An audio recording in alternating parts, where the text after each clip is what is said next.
1942년 11월 북아프리카 리비아 사막. 격렬한 공습이 지나간 자리엔 연기와 모래만이 남아 있었다.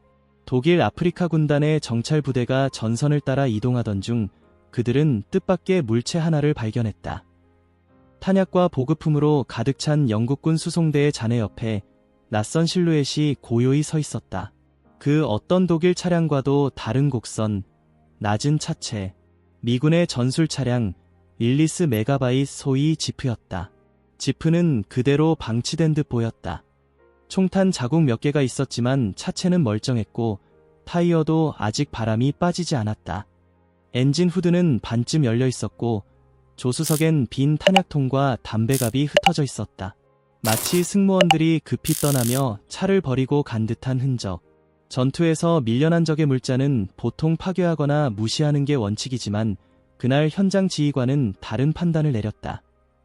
시작하기 전에 꼭 좋아요와 채널 등록을 부탁드립니다. 여기서 소개하는 정보는 다른 누구보다 먼저 알아야 할 것입니다. 정비병을 불러. 우리가 이걸 쓸 수 있는지 알고 싶다. 잠시 후 아프리카 군단에서 가장 경험 많은 정비병이 도착했다.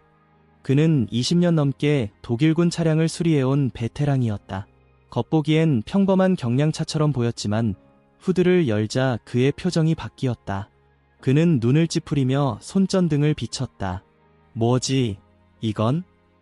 엔진룸은 너무도 깨끗했다. 배선은 색깔로 구분되어 있었고 부품에는 하나하나 라벨이 붙어 있었다. 부품 사이의 공간은 넉넉했고 어디든 손이 닿았다. 특수 공구 없이도 교체가 가능해 보였다. 그는 중얼거렸다. 이건 정비소가 아니라 들판에서 수리하라는 설계야. 그의 손길은 점점 더 신중해졌고 얼굴엔 혼란이 떠올랐다. 이 엔진은 고성능이 아니었다. 단지 단순하고 직관적이었다. 출력은 고작 60마력. 독일의 정밀 기계에 비하면 한참 뒤떨어졌다. 하지만 그 단순함이 오히려 무기처럼 느껴졌다. 이건 천재가 만든 게 아니야. 농부를 위한 엔진이야. 운전석 대시보드에는 작은 금속판 하나가 붙어 있었다.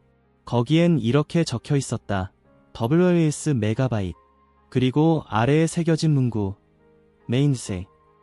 정비병은 조용히 후진 기어를 넣어 시동을 걸었다. 한 번의 돌림, 엔진이 즉시 깨어났다. 부드럽고 안정적인 진동. 주위에 있던 병사들이 놀란 표정으로 고개를 돌렸다. 이게 정말 미군 차량이라고.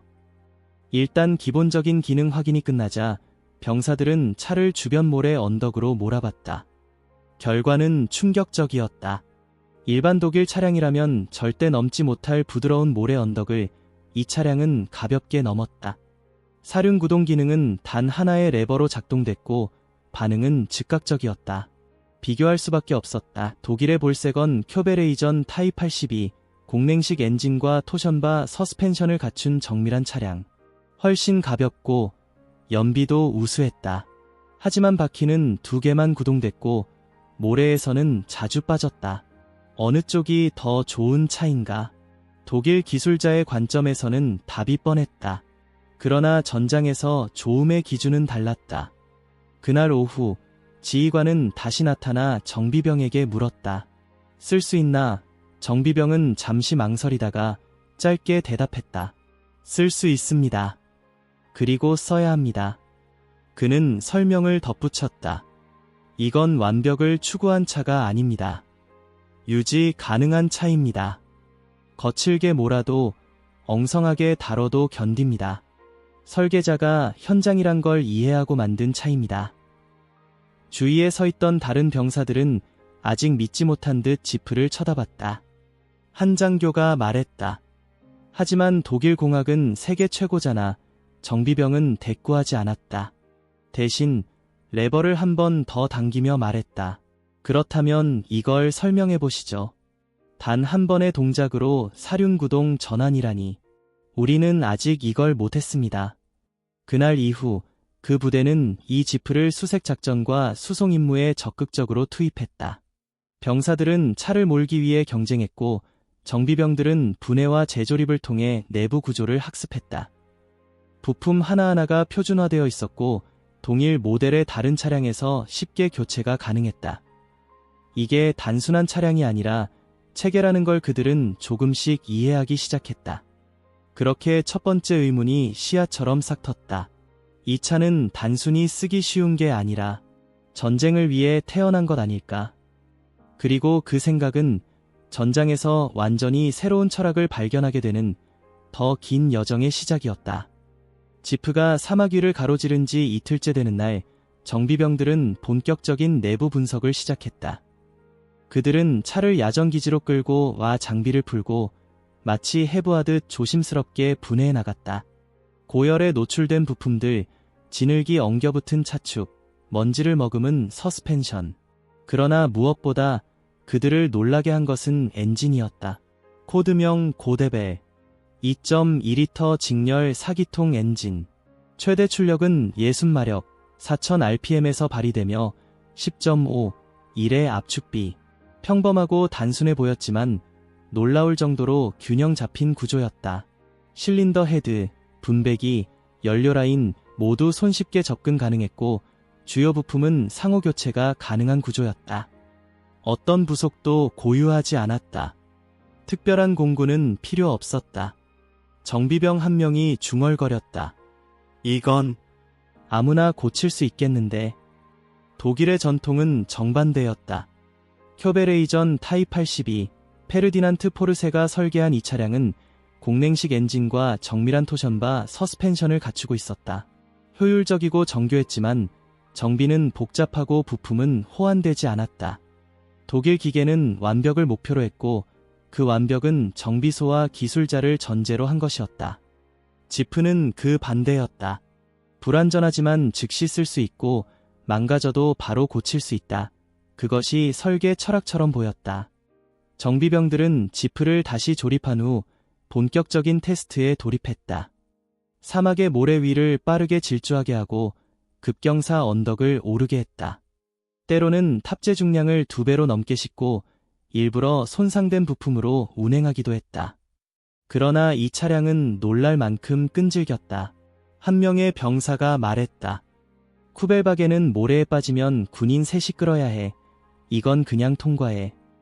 그 차이를 만든 건 무엇일까? 단순한 사륜 구동이 아니었다. 설계 방식 그 자체였다. 지프는 복잡한 감속 기어 없이도 험로를 통과했다. 서스펜션은 거칠고 단순한 리프 스프링이었지만 오히려 필드 수리에 유리했다. 연료계는 민감하지 않아 젖을 가솔린도 소화했다. 전기계는 간단하고 튼튼했다. 모든 게 필드를 위한 설계였다. 그들은 마침내 자료를 찾기 시작했다. 미국은 전쟁 기간 동안 약 64만 대의 지프를 생산했다. 반면 독일은 쿄베레이전 약 5만 대에 그쳤다. 정비병들은 멍하니 숫자를 들여다보았다. 그 차이는 단순한 생산력 이상이었다. 그것은 전쟁에 대한 관점의 차이를 의미했다. 지프는 미국의 생산 철학을 그대로 담고 있었다. 모든 부품이 표준화돼 있고 누구나 운전할 수 있으며 어디서든 수리 가능하다. 부품은 호환되고 교육이 없어도 사용이 가능하다. 전장에서 차량은 작동할 것이 가장 중요한 가치였다. 반면 독일은 성능을 추구했다. 연비, 주행 안정성, 엔진 효율. 쿠벨박에는 실제로 경량화와 연비 면에서는 지프보다 우수했다. 하지만 대부분의 독일 차량은 후륜 구동에 머물러 있었고 그 제한은 북아프리카의 부드러운 모래, 러시아의 진흙, 이탈리아의 산악 지형에서 결정적인 약점으로 드러났다. 한 정비병은 실소를 터뜨리며 말했다. 우리 차량은 이상적 조건에서 최고의 성능을 내기 위해 만들어졌지. 그런데 전쟁은 이상적 조건이 아니야. 그는 이어 말했다. 우린 공학적 우월성으로 전쟁을 이기려 했어. 하지만 지금 보니 미국은 현실을 기반으로 전쟁을 준비했어. 기지의 장교들도 관심을 갖기 시작했다. 그들은 지프를 시승하고 차량 하부를 살펴보고 질문을 던졌다. 이걸 단 하나의 레버로 사륜 전환이 가능하지? 이렇게 많은 부품이 똑같이 생겼지? 이런 간단한 구조로 어떻게 이런 성능이 나오는 거지? 처음엔 이질감이 컸다. 독일 기술자들에게는 간단함은 수준 낮은 것으로 여겨졌다. 하지만 이 차는 그 단순함으로 전장을 지배하고 있었다. 며칠 후 보고서가 작성됐다. 전투 차량 기술 분석, 작성자 아버펠디벨 크루거. 보고서의 결론은 간결했다. 이 차량은 탁월하지 않다. 그러나 충분하다. 그것이 이 전쟁에서 이기는 방식일지도 모른다. 그 말을 읽은 중위는 고개를 들어 물었다. 우리가 지금까지 해온 건 과한 최적화였던 건가? 누구도 답하지 않았다. 대신 한 명이 말했다. 그럴지도 몰라요. 너무 정교해서 너무 늦어. 1943년 5월 13일 튀니지의 해안 도시 비스르타. 이날 별표 아프리카 군단 애프리커 코어프스 별표의 마지막 병력 약 25만 명이 연합군에 항복했다. 북아프리카 전역의 종결과 함께 독일군의 자존심이라 불렸던 에르빈 롬멜의 부대는 역사의 전환점이 되었다. 무기를 내려놓은 병사들은 긴 여정을 시작하게 된다. 목적지는 미국. 그들 중에는 기계에 능숙했던 정비병들도 있었고 지프를 처음 만났던 그 정비병도 포함되어 있었다. 도착지는 텍사스주 캠프 헌. 울타리로 둘러싸인 이 조용한 작은 마을은 그들에게 있어 두 번째 전장이자 예기치 못한 학교가 될 곳이었다. 처음엔 경계심이 지배했다. 독일군 포로로서의 삶이란 언제든 강제노동이나 굴욕을 감수해야 할 것처럼 느껴졌다. 하지만 그들을 기다리고 있던 건 예상과는 달랐다. 미국 장교들은 일정 자격을 갖춘 독일군 포로들에게 모터풀 근무를 제안했다. 조건은 단 하나, 차량 정비 경력. 너 아프리카에서 정비병이었다고? 그렇습니다. 좋아, 이제는 여기서 정비병이다. 미군의 차량 정비창은 그 자체로 또 다른 세계였다. 창고는 정리정돈이 철저했고 부품은 알파벳과 숫자로 코드화되어 있었다. 모든 공구는 표준화된 위치에 놓여 있었고 필요한 도구는 바로 지급되었다. 도구 찾다가 하루 날리는 일은 없어. 한 미군 병사가 말했다. 여긴 그럴 시간도 인력도 낭비 안 해. 포로들은 처음엔 놀라고 그 다음엔 혼란스러워했다. 우리는 수리를 정확히 하는데 집중했는데 여기는 그냥 돌아가게만 하면 되나봐. 그렇다.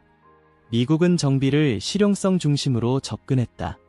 부품이 없으면 비슷한 걸로 대체하고 고장이 반복되면 아예 폐차 후 부품 회수가 기본이었다. 정밀하게 복원하려 하지 않았다. 대신 문제를 해결했다. 한 독일 정비병이 호기심에 미군 정비병에게 물었다. 왜 이렇게 단순하게 만들지? 독일에선 더 정교한 시스템을 쓴다. 미군 병사는 웃으며 말했다. 우리 애들 차 엔진 본 적도 없고 기껏해야 트랙터 만져본 게 전부야. 그러니까 우리가 만들 때부터 이렇게 만드는 거지. 누가 고장 나도 바로 고칠 수 있게. 그 말은 충격이었다. 기술자 중심이 아닌 사용자 중심의 설계. 현장 정비 가능성, 비전문가 수리 가능성. 이것이야말로 미국 차량의 핵심이었다. 그리고 진짜 충격은 숫자에서 왔다. 한 미군 하사가 이렇게 말했다. 일로런, 공장 들어봤어? 포드가 만든 B-24 폭격기 공장이야. 전성기 땐 63분마다 한 대씩 비행기가 나왔지. 그들은 믿지 않았다. 비행기를 1시간에 한 대. 그래, 하루에 24대. 한 달이면 700대 넘지. 그 숫자는 모든 걸 뒤흔들었다. 독일에선 고급 기술자들이 손수 만들어야 했던 무기들이 미국에선 생산 라인에서 반자동으로 뚝뚝 찍혀 나오고 있었다. 게다가 윌로런 공장은 냉장고 공장을 개조한 시설이었다. 전쟁을 위해 전체 산업 구조가 전환된 것이다. 심지어 미군 지프의 부품들도 가전제품 공장에서 제작된 것이 많았다. 평시엔 세탁기, 전쟁 땐 엔진. 그 전환의 속도와 유연함이 독일 병사들에게는 상상조차 어려운 개념이었다. 포로 수용소의 모터풀에서는 하루에도 수십 대의 지프가 수리됐다. 부품 교체는 수분이면 끝났고 일과가 끝나면 포로들은 정비 매뉴얼을 받아들고 자습했다. 그림 위주의 매뉴얼, 6학년 수준의 영어로 쓰인 설명, 색깔 코드, 화살표. 이건 엔지니어를 위한 게 아니야. 아무나 보라고 만든 거야. 그들은 점차 인식하게 되었다. 미국은 차량을 정교하게 만들지 않는다. 그 대신 정비 가능한 형태로 만든다. 이 철학은 전장에서 결정적인 차이를 만들었다. 지프는 망가지면 고쳤고, 고치기 어려우면 부품을 바꿨고, 부품이 없으면 다른 차에서 떼었었다. 그리고 그 모든 과정은 하루 안에 끝났다. 반면 독일 차량은 부품이 호환되지 않았고, 수리는 며칠씩 걸렸으며, 제대로 된 수리 환경이 아니면 고장이 반복됐다. 어느 날, 한 독일 병사가 말했다. 지금까지 난 우리가 기술적으로 우위에 있다고 믿었어. 하지만 전쟁은 공학 경진대회가 아니었어. 살아남는 기술이 이기는 기술이야. 침묵이 흘렀다. 반박할 사람은 없었다. 그들은 더 이상 미군 차량을 비웃지 않았다. 오히려 관심과 존중의 눈빛으로 지프를 바라봤다. 기능을 중심으로 설계된 그 차량은 지금까지 자신들이 배운 공학의 교과서를 부수고 있었다. 이건 예술은 아니야. 하지만 전쟁에선 예술보다 이게 낫지. 이제 그들은 수용소에 갇힌 포로가 아니었다. 전쟁의 진짜 원리를 배워가는 학생들이었다. 텍사스주의 햇살은 거칠었고 포로 수용소의 공기는 무겁지 않았다. 전투는 끝났지만 전쟁은 여전히 계속되고 있었다. 캠프헌의 미군 모터풀은 매일같이 바쁘게 돌아갔다. 수십 대의 지프, 트럭, 장갑차가 들어오고 나가고 정비병들은 쉼없이 손을 놀렸다. 그리고 그 중심엔 독일군 포로 정비병들이 있었다. 그들은 하루하루를 관찰하며 배웠다. 이 모터풀은 단순한 차량 수리소가 아니었다. 전쟁이 어떻게 유지되는지를 보여주는 시스템이었다. 미군 병사들은 경험이 풍부한 기술자라기보다 기본 훈련만 받은 19살 소년들이었다. 하지만 그들은 놀라울 정도로 빠르게 정비를 마쳤고 차량을 다시 전장으로 보냈다. 그 비결은 단 하나, 단순함과 표준화. 지금 이 지프 브레이크를 수리하는 병사, 저번 주엔 전기 배선 손봤었지? 응, 그 전엔 연료 펌프 갈았어. 어떻게 이렇게 다 할 줄 알지? 왜냐하면 다 똑같거든. 실제로 지프는 모든 모델이 동일한 구조를 따랐다. 부품 번호도 같고 배선 구조도 같았다. 그리고 이건 지프만의 특성이 아니었다. 옆에 세워진 GMC 트럭, M3 하프트랙, 더거, DUKW, 수륙 양용차, 그들 모두 일부 부품을 공유하고 있었다. 전기 커넥터, 볼트 규격, 연료 호스, 브레이크 패드, 서로 다른 기종임에도 호환이 가능했다. 그건 충격이었다. 독일에선 같은 역할의 트럭이라도 제조사가 다르면 부품도 달랐다. 오펠, 마기루스, 크라초프, 하노마그 모두가 서로 다른 규격을 썼고 심지어 같은 회사의 차조차 연식이 다르면 다른 부품이 들어갔다. 우리는 차를 만들고 나서 부품을 맞췄지. 미국은 부품을 만들고 거기에 맞춰 차를 만들더군.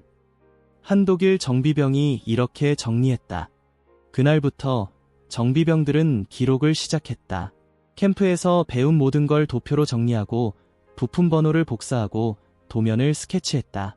매뉴얼도 빼곡히 필기해가며 기술 보고서로 정리했다. 이 모든 정보는 비밀 문서처럼 여겨졌다. 그리고 이 자료들은 훗날 독일 산업 재건에 결정적인 영향을 미치게 된다. 그러던 어느 날 한 병사는 조용히 말했다. 이건 그저 미국식 실용주의가 아니야. 이건 총력전, 토텔워를 위한 디자인이야.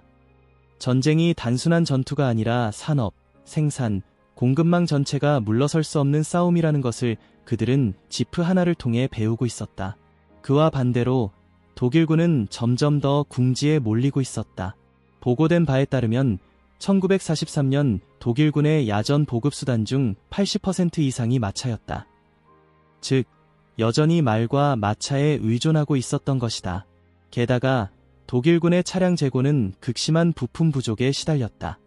서로 다른 모델, 서로 다른 규격, 서로 다른 정비 매뉴얼, 심지어 프랑스, 체코, 소련에서 노획한 차량들까지 쓰고 있었기에 하나의 부품을 구하는데 수주가 걸리는 경우도 허다했다. 한 병사가 이렇게 회상했다. 우린 정비소가 아니라 퍼즐 공장 속에서 일하고 있었지. 반면 미국은 어땠을까?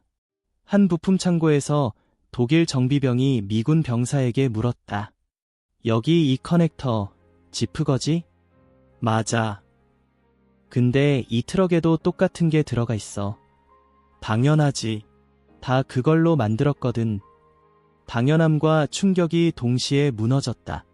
같은 부품을 다양한 차량에 쓰는 것, 이 단순한 원칙이 전장을 얼마나 바꿔놓는지 그들은 직접 보고 있었다.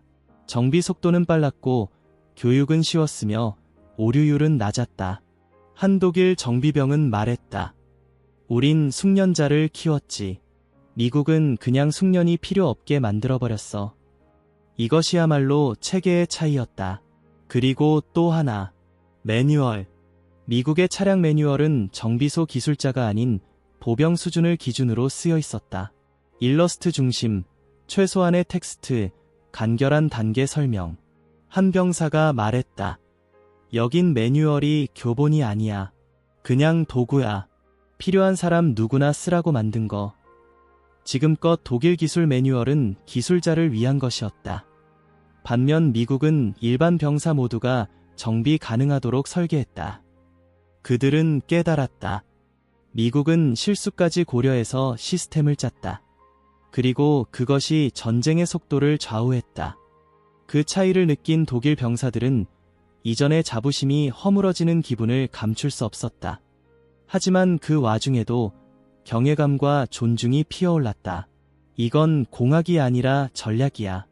기술이 아니라 승리를 위한 철학. 캠프 한켠 전기 작업을 마친 병사가 지프 보닛을 닫으며 중얼거렸다. 완벽하진 않지만 필요한 건 다 있어. 가끔은 그게 더 무서운 거야. 전쟁이 끝나면 이들은 어디로 가게 될까? 이 지식들은 고향으로 돌아가 어떤 쓰임을 갖게 될까? 아무도 답할 수 없었다. 하지만 한 가지는 분명했다. 전쟁은 무기로만 이겨지는 게 아니었다. 공장, 설계, 수리 매뉴얼, 나사 하나가 전쟁을 바꾸고 있었다. 1946년 겨울 독일에 첫눈이 내리기 시작할 무렵 수천 명의 포로들이 미국, 영국, 프랑스의 수용소에서 풀려나 귀국길에 올랐다. 그들이 돌아간 곳은 조국이 아닌 잿더미였다.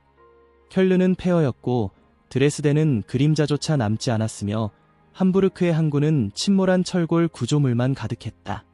이들의 손엔 아무것도 없었다.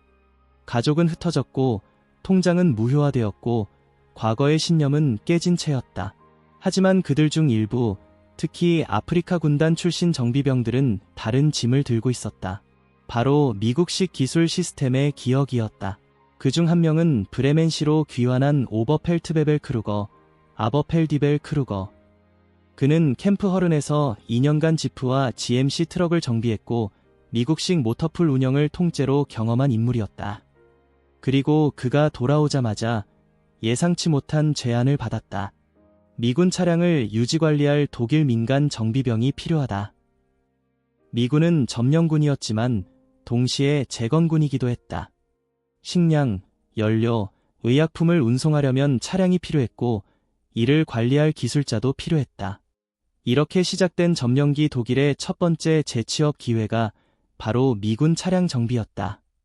정비소는 임시 텐트였고 부품은 미군 창고에서 나왔다. 도구는 미군이 지급했고 매뉴얼은 영어로 되어 있었다. 그러나 이들에게 낯설지 않았다. 이미 수용소에서 그 모든 걸 다뤄봤기 때문이었다. 이윽고 미국 장교는 물었다. 독일 젊은이들도 가르칠 수 있겠나? 크루거는 고개를 끄덕였다. 그들은 빠르게 배울 겁니다. 정비 훈련이 시작되었다. 10대 후반의 청년들이 줄지어 몰려들었다. 전쟁에서 총을 들지 않았던 세대. 이제는 렌치와 매뉴얼을 손에 쥔 채 무너진 조국의 바퀴를 다시 돌릴 준비를 하고 있었다. 훈련 내용은 단순했다. 하나, 복잡하게 하지 마라. 둘, 부품을 외우지 마라. 부품 번호를 기억해라. 셋, 수정보다 교체가 빠르다. 넷, 작동이 목표지 완벽이 아니다. 미군 방식은 독일식으로 말하자면 별표 무례할 정도로 거칠고 효율적일 정도로 단순 별표했다. 그 방식은 놀랍게도 잘 작동했다. 그리고 얼마 지나지 않아 그 철학은 독일 산업의 본류에 스며들기 시작했다. 1947년 별표 폭스바겐 VW 별표 이 페어에서 벗어나 별표 비텔 별표의 대량 생산에 착수한다. 이 차량은 전쟁 중 쿠벨바겐을 만들던 노하우에 기반했지만 완전히 다른 철학으로 재탄생했다. 더 단순한 부품, 더 적은 조립 단계, 누구나 고칠 수 있는 설계, 그리고 무엇보다 대량 생산 가능한 구조. 같은 해 별표 메르세데스 벤츠, 머세이디즈 벤츠, 별표는 상용차 라인업에 미군의 부품 재고를 활용한 트럭을 출시한다. BMW 역시 오토바이 생산을 재개하며 공장에서 미군 스타일 공정관리 시스템을 실험적으로 도입한다. 이 모든 변화의 중심엔 전쟁 중 포로였던 기술자들이 있었다. 그들은 독일식 정밀공학을 완전히 부정하지 않았다. 대신 그 정밀함이 전시에는 무력할 수 있다는 진실을 받아들였을 뿐이다. 이른바 별표 충분히 괜찮은 것, 고드 이너프, 별표이라는 개념. 그건 미국에서 배운 기술적 신념이었다. 그리고 이 개념은 별표 경제 부흥, 워츠체프트 썬더, 별표의 동력으로 작용한다. 1950년대 초 폭스바겐 비틀은 연간 수십만 대씩 생산되며 서독 수출의 상징으로 떠오른다. 동일한 부품, 표준화된 조립, 대량 생산. 그건 단지 자동차가 아니었다. 철학의 총집합이었다. 기술의 방향이 바뀐 것이다. 과거엔 최고의 성능이 목표였다면 이제는 가장 널리 작동할 수 있는 설계가 목표가 되었다. 그리고 그 변화는 단순히 공장의 문제만이 아니었다. 문화 전체를 바꾸었다. 정비 매뉴얼은 그림 중심으로 바뀌었고 부품 회사들은 자사 제품을 차종별이 아닌 기능별로 분류했다. 기술학교에서는 고장난 제품을 복원하는 법 대신 별표 교체와 조립을 표준화하는 법 별표를 가르치기 시작했다. 한 정비사 출신 베테랑은 이렇게 말했다. 우리는 미군이 만든 지프를 보고 이런 건 우리 기술력이면 열등하다고 생각했어. 하지만 전쟁은 우리에게 이렇게 말했지. 작동하는 기술이 정교한 기술보다 강하다. 그리고 독일은 그 말을 받아들였다. 지금 공장에서 조립되고 있는 비틀은 그 상징이다. 과거의 적이 가르쳐준 방식으로 독일은 다시 일어서고 있었다. 그러나 한 가지 질문은 남는다. 그렇다면 우리가 믿어왔던 독일의 완벽주의는 어디로 갔는가? 그 물음은 단순한 향수도 후회도 아니다. 그것은 새로운 길을 찾은 자들의 마지막 되묻기였다. 우리는 다시 강해졌지만 같은 방식은 아니었다. 그것이 진짜 배움이었다. 1998년 가을, 독일의 한 시골 마을. 서서히 사라져가는 세대의 마지막 모임이 조용히 열렸다. 아프리카 군단, 애프리커 코어프스 출신의 노병들이 한자리에 모인 건 이번이 사실상 마지막이었다. 모임을 주관한 현지 역사박물관은 특별한 전시를 준비해두었다. 정문 앞 유리천장 아래에 놓인 한 대의 차량. 복원된 윌리스 메가바이트 지프. 그 지프는 새 것처럼 빛나고 있었지만 그 앞에 선 이들의 눈엔 수십 년 전의 기억이 겹쳐져 보였다. 지프 옆에 다가간 한 노병은 아무 말 없이 손끝으로 본이들 쓰다듬었다. 거칠고 직선적인 금속의 감촉. 그는 나직하게 말했다. 내가 운전했던 차량 중 최고였지. 고장도 없고 믿을 수 있었어. 우리 차들보다 무거웠지만 그만큼 단단했어. 다른 이들도 고개를 끄덕였다. 이제 그들은 이 차량이 단순한 기계가 아니란 걸 알고 있었다. 전쟁에서 우리가 졌던 이유가 전장에서는 아니라는 걸 그때 알게 됐지. 한 명이 말했다. 우린 품질을 믿었고 그들은 양을 믿었어. 그리고 그게 맞았어. 숫자는 냉정했다. 1943년 독일은 모든 차량 포함 약 9만 6천 대의 군용 차량을 생산했다. 같은 해 미국은 200만 대 이상을 생산했다. 그중 윌리스 메가바이트 지프만 64만 대에 달했다. 한대령 출신의 노병이 조용히 웃으며 말했다. 우린 기술이 전쟁을 이긴다고 배웠지. 근데 그들은 시스템이 전쟁을 이긴다는 걸 보여줬어. 그 말에 모두가 잠시 침묵했다. 지프의 단순함은 이제 더 이상 조롱의 대상이 아니었다. 오히려 그것은 현실의 압박 속에서 태어난 아름다움처럼 느껴졌다. 당시미 육군 참모총장이었던 별표 조지 마셜, 조어지 C 마어셜, 별표는 말한 바 있다. 지프는 미국이 현대전쟁에 기여한 가장 위대한 산물이다.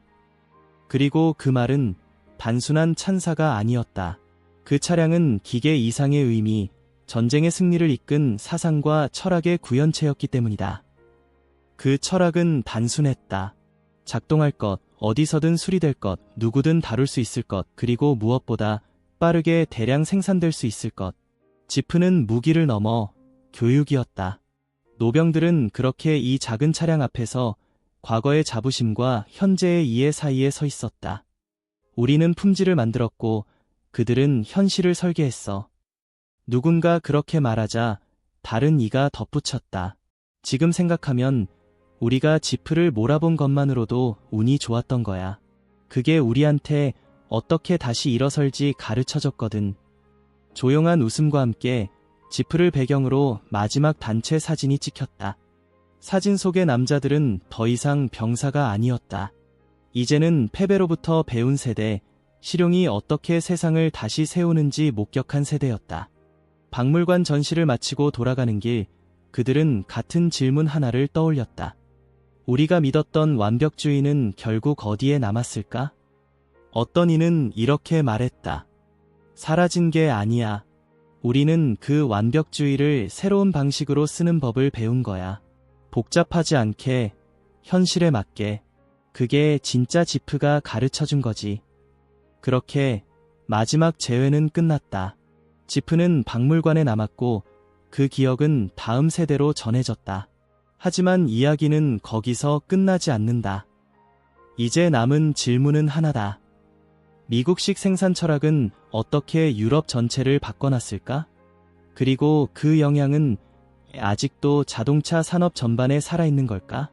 그건 우리가 다음 이야기에서 다루게 될 주제다. 이미 다음 편 예약해 두셨나요? 이 시리즈가 궁금하셨다면 알림 설정하고 기다려주세요. 다음 회차에서 우리가 오늘 타고 다니는 자동차에 깃든 지프의 철학을 들려드릴게요. 만약 여기까지 봐주었다면 좋아요와 채널 등록을 잊지 않고 이 소식은 당신이 가장 먼저 알아야 할 내용입니다.